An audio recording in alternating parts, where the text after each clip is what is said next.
How much faith can a single building carry? And how many human lives must pass before stone itself begins to remember? In the heart of Paris, on an island in the Seine, stands Notre Dame Cathedral, a structure built not in years, but in centuries, shaped by devotion, ambition, suffering, and hope. Its stones were lifted by anonymous hands, its towers watched generations be born and die, and its walls absorbed the prayers of kings and peasants alike. This is not simply the story of a church, it is the story of how belief was turned into architecture, how human endurance shaped faith into stone, and why the survival of Notre Dame still matters today. The story begins in the 12th century, in a Europe awakening from chaos. Paris was growing rapidly, becoming a center of power, learning, and religion.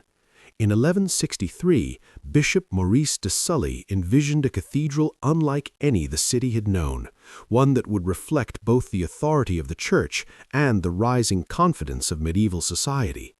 Older churches were demolished, not without controversy, to make room for a structure that would dominate the skyline and the spiritual life of Paris.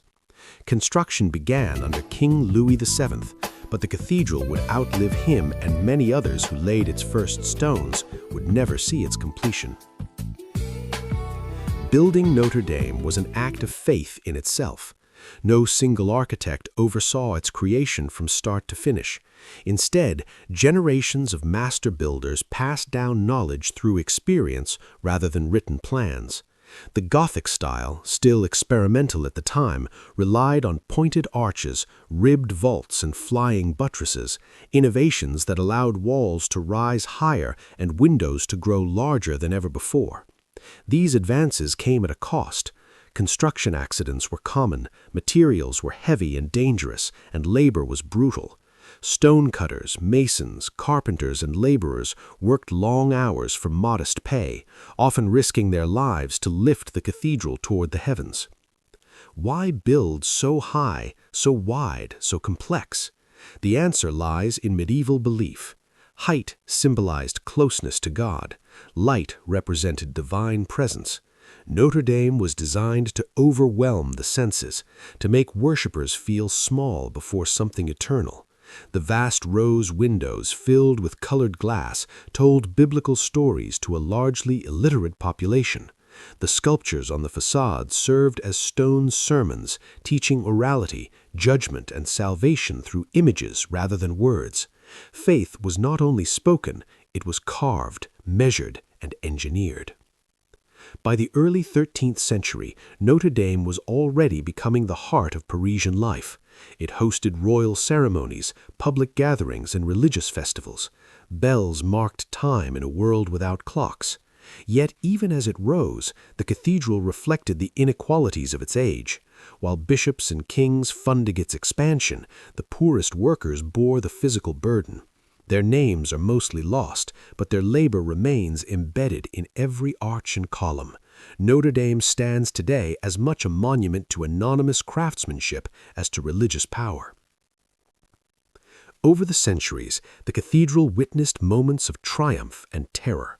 During the 100 Years' War, Paris endured famine, plague, and occupation, yet Notre Dame remained standing, a symbol of continuity amid collapse. In 1431, the English crowned Henry VI as King of France inside its walls, a political act meant to claim legitimacy through sacred space. Decades later, the cathedral echoed with thanksgiving when French control was restored. Stone does not speak, yet Notre Dame absorbed every shift in power. The French Revolution brought the cathedral closer than ever to destruction.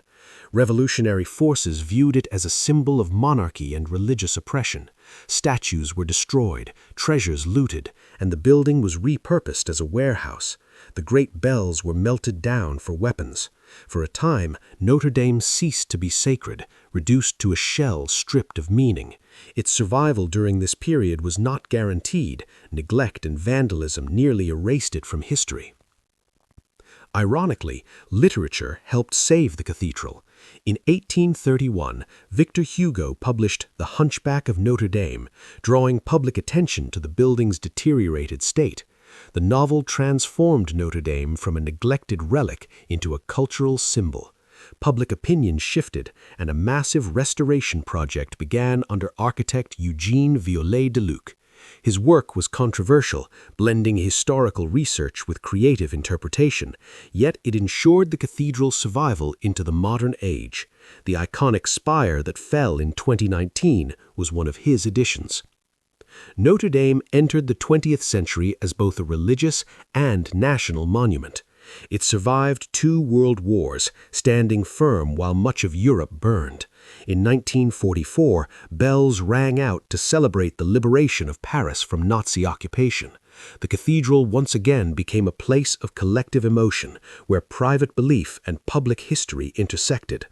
Few buildings in the world have played such a consistent role across radically different political and cultural eras. Then, on April 15, 2019, disaster struck. Fire engulfed the roof, flames consumed centuries-old timber, and the spire collapsed before a global audience. As smoke rose into the Parisian sky, millions watched in disbelief. The fire revealed the fragility of even the most enduring monuments. Yet it also revealed something else. Notre Dame was no longer just France's cathedral. It belonged to the world. Donations poured in, craftsmen volunteered, and once again, human hands committed themselves to preserving faith in stone. The ongoing restoration is a modern echo of medieval construction. Traditional tools are used alongside digital technology. Oak trees are selected as they were centuries ago. The same questions return. How do humans rebuild meaning, and why does this building still matter? Notre Dame is not frozen in time. It is a living structure shaped by loss, repair, and memory. In the end, Notre Dame is not only about religion or architecture, it is about continuity. It reminds us that civilizations express their deepest values through what they choose to build and what they choose to save. As you reflect on this story, consider another monument shaped by human will across generations. What do you believe was the true purpose behind the construction of the Great Wall?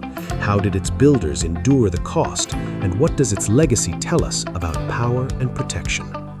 If this journey through history moved you, take a moment to like the film, subscribe for more documentaries, and share your thoughts below. History lives on through questions and through those who continue to ask them.